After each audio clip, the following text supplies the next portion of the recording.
Tá dando para ouvir bem? Tá ok aí? Eu acho que eu tava derrubando o professor, né? Não sei se o professor se estendeu, né? Acho que eu tava derrubando ele. Ah, desculpa. Desculpa alguém, desculpa. É que como ele se estendeu um pouquinho, foi mal, gente. Aí eu tava tentando entrar, eu sou ansioso também, né? É, já era, alguém botou ali. Tá, foi mal, mas eu tava no meu horário, tá? Putz, desculpa, tá?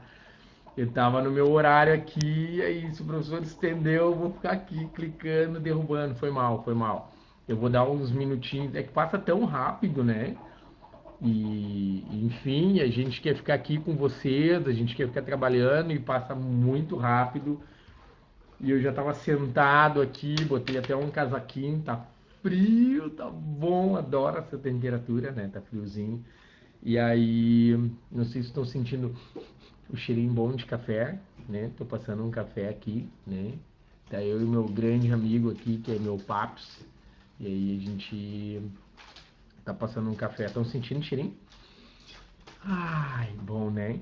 Coisa boa. Café é bom demais, né? O cheiro do café acorda.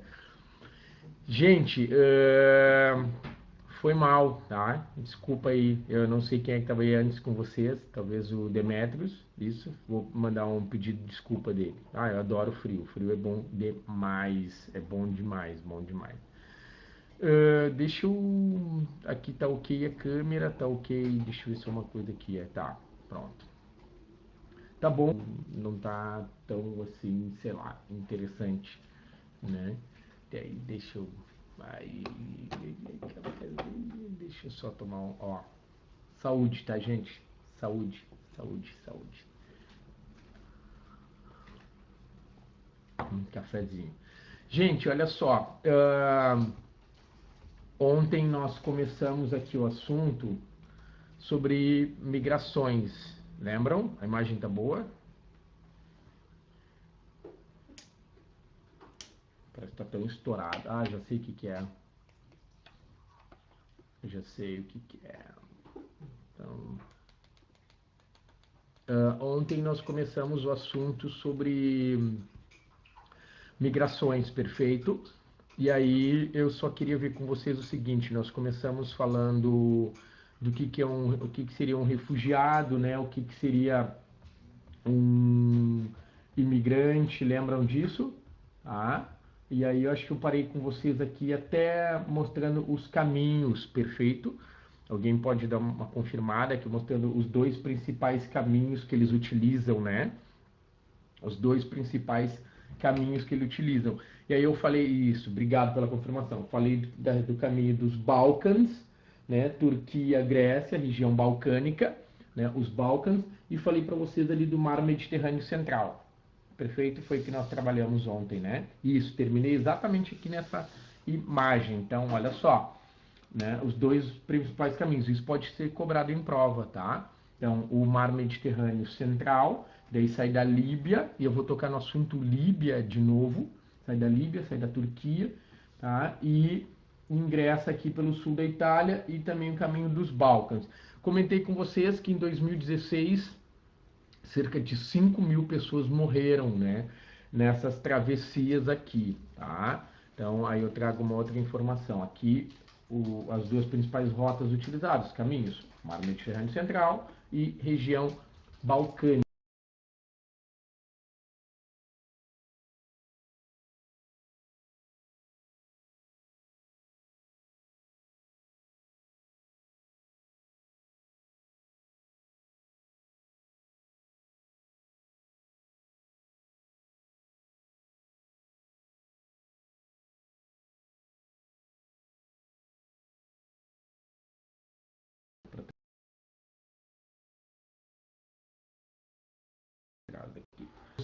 Dois, Mar Mediterrâneo Central, morreram 2.447 pessoas na travessia do Mar Mediterrâneo Central.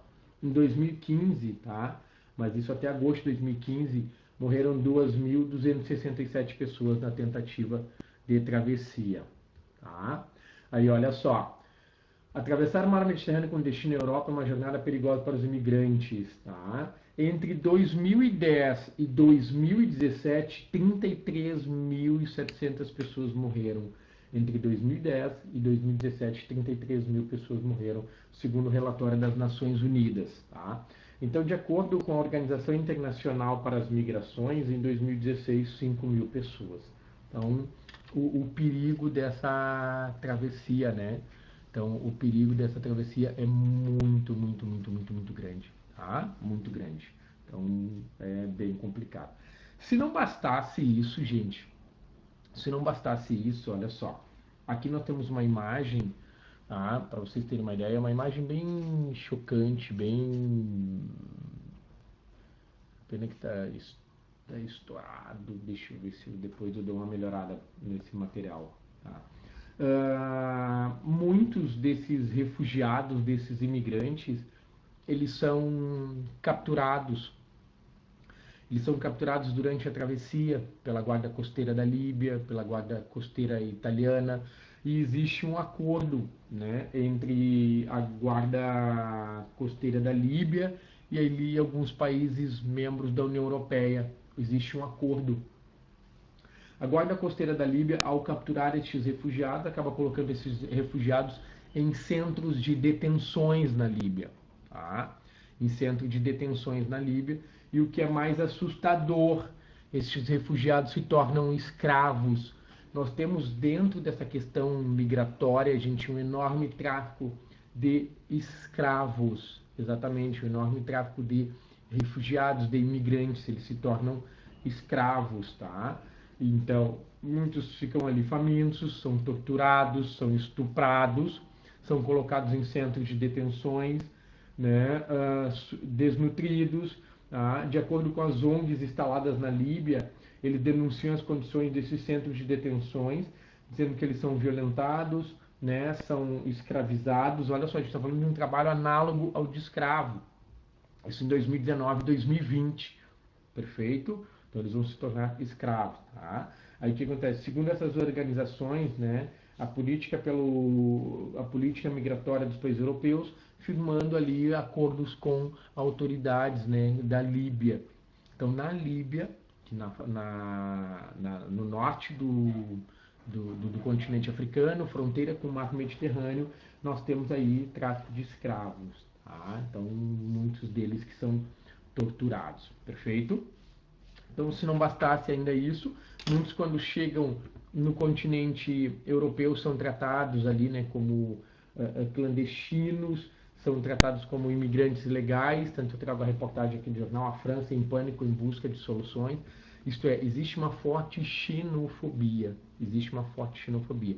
Eles não são bem-vindos. Aqui uma outra matéria trazendo, né, do jornal Globo, linha dura, né, contra os imigrantes. A União Europeia pode aprovar lei para facilitar a expulsão de estrangeiros e cotas para os trabalhadores. Isso é bem delicado. Cada vez mais, né, o surgimento destes muros, dessas cercas, digamos assim, cada vez mais, isso tem sido muito intenso, né? Surgimento desses muros, surgimento dessas cercas. E o caso que chocou o mundo foi o caso do menino Aylan Kurdi, um menino de 3 anos, né? Encontrado morto numa praia turca. O menino Aylan Kurdi foi encontrado morto numa praia turca. Deixa eu só fazer uma coisa aqui, gente. Peraí. Porque eu tô engolindo aqui a televisão. Então, aí, tá? O menino Aylan Kurdi foi encontrado morto numa praia turca. Um policial ali da guarda costeira turca acabou recolhendo o menino, né? Essa imagem chocou o mundo, mas já caiu no esquecimento. A família acabou voltando, né, para a Síria para poder enterrar, né, enfim, o menino. Uma imagem bem triste, né? Aqui eu trago uma reflexão bem interessante, tá? Trago uma reflexão bem interessante aí para vocês, que é a seleção francesa, né? E aí vocês estão vendo com algumas imagens ali que não estão aparecendo, como, né, o Évora, o Matuidi, Varane, Paul Pogba, Karim Benzema, né, o Remy, né, o Bakary, tá, o Mavuba, o Mangala, né, o Sacô, o Sissoko. Então, algumas imagens vocês não estão vendo, porque seriam, no caso, imigrantes ou filhos de imigrantes, né, que nasceram em outros países, né, e aí, de certa forma, foram naturalizados franceses. Essa imagem traz uma reflexão muito interessante, porque é como nós tratamos estes imigrantes, né, e aí o quanto eles vão ter uma grande importância em termos de defender a seleção francesa, né, mas como a França vem tratando os seus imigrantes. Então, estes imigrantes aqui, eles servem, que seria para defender a seleção francesa. E aí vocês já repararam que mais da metade da seleção francesa é composta ali por jogadores estrangeiros, né? Então temos ali vários, né? Um bem famoso, que a origem dele é da República Democrática do Congo, que é o Kylian Mbappé, né? Um outro dele ali também bem famoso, que a origem dele é de Guiné, o Paul Pogba. Então, né, como a seleção francesa trata esses jogadores. Eles servem para defender a seleção francesa, né, mas ao mesmo tempo os imigrantes não são bem-vindos no país. Então, é bem delicado isso, né? Outro exemplo seria a seleção alemã, né? A seleção alemã também tem jogadores estrangeiros ali, o Ozil, o Klose, o Boateng, Khedira, um staff também de origem estrangeira, para a gente trazer um pouquinho dessa questão migratória. Sobre migrações forçadas, trouxe aqui uma questão da URGS, né, 2019, para a gente dar uma lembrada aqui. Então, olha só, aqui um trecho de uma música, né, o Arrancado lá de Luanda, aí ele fala ali no trecho, tá? Ele diz ali, né, quando eu venho de Luanda, do mestre Tony Vargas, tá? Quando eu venho de Luanda, eu não venho só. Quando eu venho de Luanda, eu não venho só. Quando eu venho de Luanda, eu não venho só. Quando eu venho de Luanda, eu não venho só. Eu trago meu corpo cansado, coração amargurado, saudade do fazer dó. Eu fui preso à traição, traído na covardia, porque se fosse luta honesta, de lá ninguém me trazia. Na pele eu trouxe a noite, na boca o brilho e o luar. Trago a força e a magia presente dos orixás. Eu trago ardendo nas costas o peso dessa maldade. Trago ecoando no peito o grito de liberdade, que é o grito de raça nobre, grito de raça guerreiro. Tá? Então ele está falando aqui, o trecho da música, que foi a migração forçada, né? Ele está dizendo, ele traz marcas na pele, né? Do sofrimento, da escravidão, da força, né? E um ato extremamente extremamente covarde, tá? E aí a letra traz ali um deslocamento, que seria o deslocamento que é a migração forçada, tá? Então, trazendo aqui uma questão da URGS para a gente compreender um pouco os movimentos. Outra questão que nós vamos ver aqui, ela é bem delicada, né, gente? É a questão dos mexicanos para os Estados Unidos. E quando nós falamos dos mexicanos para os Estados Unidos, nós estamos falando de um movimento migratório, mas os mexicanos são considerados imigrantes. Imigrantes, perfeito? Tá? Imigrantes. Então, começando aqui com a imagem que chocou, né, o mundo, o presidente norte-americano, né, na capa da Time, com uma criança, filho de um imigrante legal. Lembrando que, né, nós tivemos um ato bastante pesado dele, né, pelo menos em dois momentos, colocando uma espécie de jaula, aprisionando ali os filhos desses imigrantes ilegais, impedindo o encontro, né, desses filhos que estavam em trânsito em direção aos Estados Unidos. E também no ano passado, quando algumas equipes de reportagem começaram a denunciar, né, maus tratos desses imigrantes ilegais, estavam em alojamentos improvisados, enfim, sem comida, amontoados, sem dormir direito, sem higiene. E aí esses imigrantes estão colocando cartazes, né, pedindo ajuda.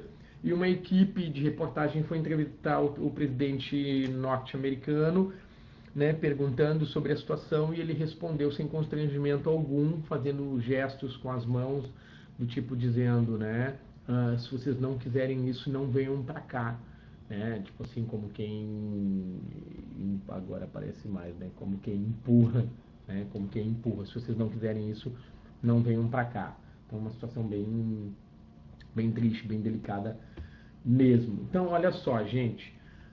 Em laranja nós temos aqui detenções e em azul pedidos de asilos, né? Então, de 2017 para 2018 nós tivemos o aumento aqui, né, das detenções desses imigrantes que são considerados ilegais, e tivemos o aumento ali também do pedido de asilo de 2017 para 2018, tá? Um dado importante, esse dado é do Departamento de Segurança Interna dos Estados Unidos, sobre a questão migratória. Aqui uma imagem bastante forte, né? Uma grade impedindo a entrada desses imigrantes ilegais.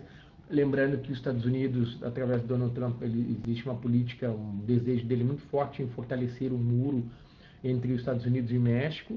E aí lembrando que é a fronteira mais vigiada do mundo, pelo ar, né, por terra e também pelo mar.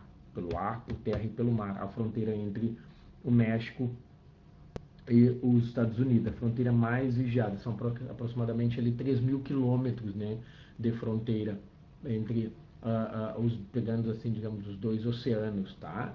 Então, a fronteira é enorme. Esse muro, essa fronteira foi criado ali em 1994, numa operação que eles batizaram como Operação Guardião. Tá? Então, a construção do muro começa ali em 1994, batizado de Operação Guardião, cujo objetivo seria o quê?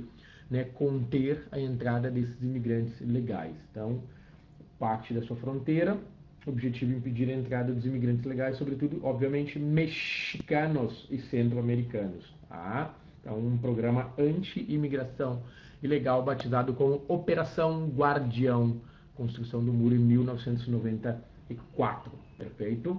E a ideia ainda é intensificar, fortalecer.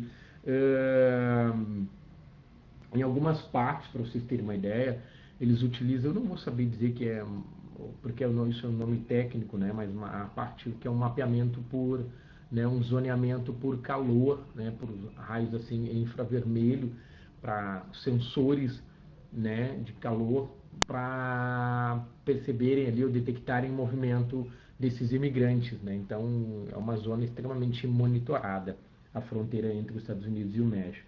E aí, olha só que loucura, né? Olha o que eu estou dizendo para vocês. Nós temos um zoneamento, nós temos uma fronteira extremamente vigiada, como eu disse para vocês, a fronteira mais vigiada, monitorada do mundo, tanto por terra, pelo ar, pelo mar. Em algumas partes ali, né, esses sensores ali de calor para, né, detectarem a presença desses imigrantes legais. Isto aí, Estados Unidos ali eles aprovaram no ano passado uma verba, né, mais de 3 bilhões ali de dólares para a construção e fortalecimento do muro entre os dois países. Agora com o surto, né, com a pandemia do Covid-19 nos Estados Unidos, né, onde nós já temos ali mais de 20.000 pessoas mortas e mais de 500.000 de infectados, nós temos um movimento muito grande de norte-americanos para o México. Que ironia, né? Que ironia. O que essa pandemia vem trazendo para nós em termos de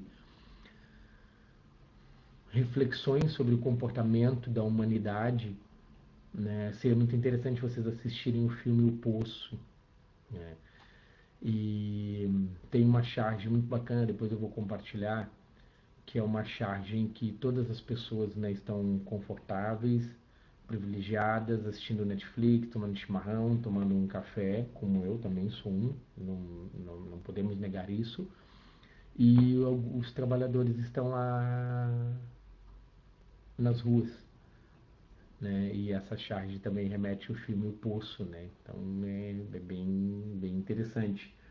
E aí nós temos aqui agora os norte-americanos tentando entrar no México, porque o número de contágios, enfim, a letalidade é muito grande nos Estados Unidos, e aí muitos desses americanos estariam tentando entrar no México, onde a situação estaria mais controlada, né? Que doido isso, né? Muito doido. Então, Aqui a fronteira entre os dois países, extremamente vigiado, né? O lado mexicano, aqui muito mais povoado, muito mais ocupado, e o lado norte-americano. Aqui as mortes, né? Milhares de pessoas morreram já durante a travessia. Tá? Aí tem uma outra notícia triste, né? Eu vou ler para vocês a notícia, tá? Além dos riscos inerentes à tentativa de cruzarem a fronteira americana de maneira ilegal, um grande número de mulheres decide antes tomar pílulas anticoncepcionais, conscientes da possibilidade de serem estupradas em seu trajeto rumo aos Estados Unidos, de forma a prevenirem uma gravidez indesejada. Então, muitas mulheres, antes de iniciarem a travessia, sabendo do risco, né, que existe um risco de um estupro, elas tomam um anticoncepcional para tentar, né, evitarem aí uma gravidez indesejada, né, enquanto é delicado. E aqui a imagem que chocou o mundo ano passado, né, o pai encontrado morto, né, no Rio Grande, junto com a sua filha, na tentativa de travessia. Né? Então, a imagem que abalou, que chocou o mundo ano passado. Tá? Então, eu sei que a imagem é pesada, né, mas ela serve também para a gente refletir bastante sobre os movimentos migratórios, né, o risco que essas pessoas correm. Gente, ainda sobre migrações, movimentos, eu vou trazer um movimento recente, que são os haitianos no Brasil. Tá? Começar com os haitianos ali no Brasil, perfeito? E aí, sobre o Haiti, o que nós precisamos trazer aqui, tá? Então, nós temos ali, primeira questão, nós tivemos em 2010, no Haiti, um terremoto que acabou abalando já a frágil estrutura haitiana, e aí principalmente na capital Porto Príncipe, né? Deixando mais de 500 mil desabrigados. O terremoto no Haiti matou cerca de, né, 200 mil ali haitianos. Tivemos um surto de cólera que acabou matando também cerca de 80 mil haitianos.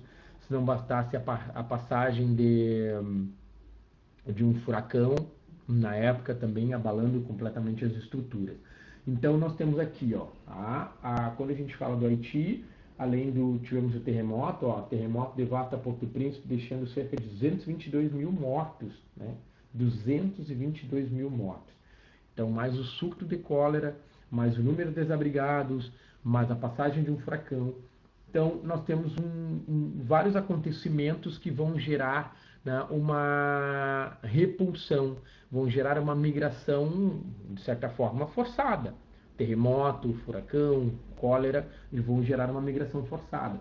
Então, um deslocamento do Haiti em direção ao Brasil, né, passando ali pelo Panamá, Equador, Peru, então, olha só, né, indo até o Panamá, Equador, Peru e ingressando pelo território brasileiro aqui, no caso, pelo Acre, tá? Pelo Acre. Então, com bastante cuidado, tá? Ingressando pelo território brasileiro. O Acre foi a porta de entrada, tá, gente? Então, é bem importante a gente trabalhar com essa ideia. Então, saindo do Haiti, indo até o Panamá, tá? Equador, Peru e ingressando pelo Acre. O Acre foi a porta de entrada desses haitianos, tá? Pela cidade aqui de Brasileia. Depois, eles ingressaram alguns no Amazonas, Rondônia, Mato Grosso e foram principalmente para a região sudeste e região sul. Nós temos uma grande quantidade de haitianos aqui na região sul, perfeito? Então, o início desse movimento ele começou em 2010. Para vocês terem uma ideia, olha só, de 2012 até 2016, aqui são dados fornecidos pela Polícia Federal, né, o número de haitianos que se registraram na Polícia Federal. Então, nós temos lá em 2012 cerca de 4.200 haitianos e 2016 cerca de 42 mil haitianos. Então, o quanto foi forte esse movimento. Tá? É interessante a gente observar, quando a gente fala aqui desses haitianos, tá? Tinha uma chamada ali, acabou trancando a tela, mas acho que já voltou, né?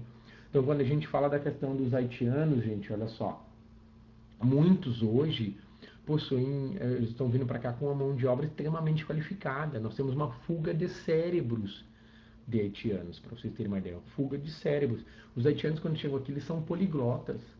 Eles falam inglês, eles falam francês. Então imaginem vocês, aí ainda aprendem português. Nós estamos falando de haitianos poliglotas, né, falando português, falando francês e falando também inglês, tá? Só para vocês terem uma ideia. Então, o aumento do registro, né, desses haitianos no Brasil, muitos instalados também no Rio Grande do Sul. Tá? Então, é bem interessante, começando em 2010 e esse número aumentando. É claro, quando a gente observa aqui, como nessa imagem, principalmente homens, as famílias elas permaneceram em Porto Príncipe.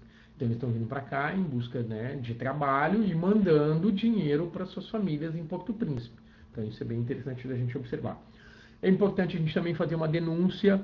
Nós tivemos ali o ano passado e o ano retrasado, né, várias denúncias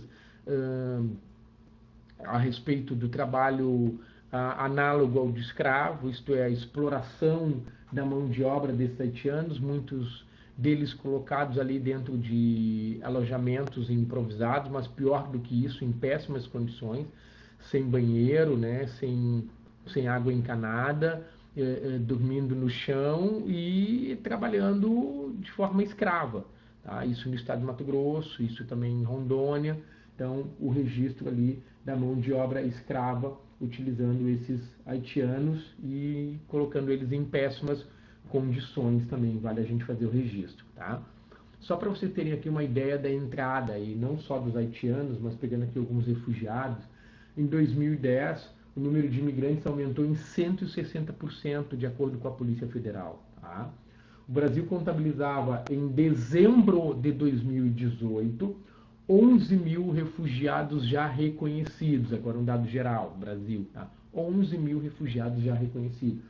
Desse total, 72% são homens e 28% mulheres, né, dos refugiados.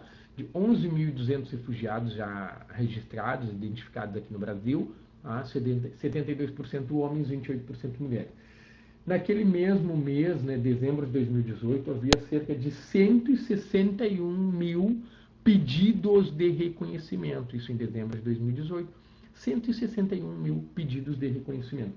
Tá? E aí, dos refugiados hoje no Brasil, principal grupo de refugiados já reconhecidos, 36% são sírios.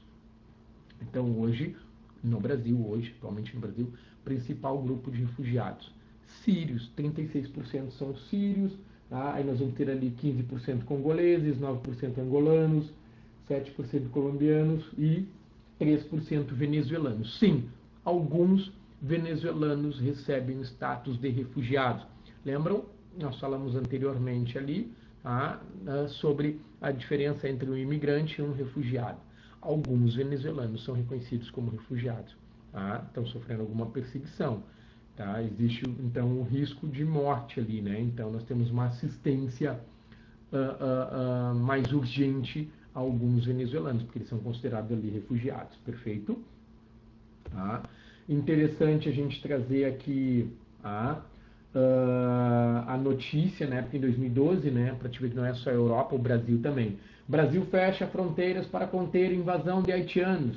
Então, o Brasil também, né, se posicionando de uma forma muito semelhante à Europa, né, fechando fronteiras aí para conter o avanço. Bem triste isso, né? Então, bem triste. Tá? Trago aqui um mapeamento, onde é que estão esses imigrantes, né, esses refugiados no Rio Grande do Sul. Então, Passo Fundo ali, cerca de 1.000 novos migrantes senegaleses e bengaleses Bangladesh. Tá? Erechim, 100 novos migrantes, a maioria senegaleses. Caxias do Sul, 1.200 senegaleses, 1.000 haitianos e também ganeses. Gravataí, pelo menos mais 30 haitianos. Lajeado, mais 9 mil né, imigrantes, haitianos, bengaleses, senegaleses, camaroneses, nigerianos, indianos.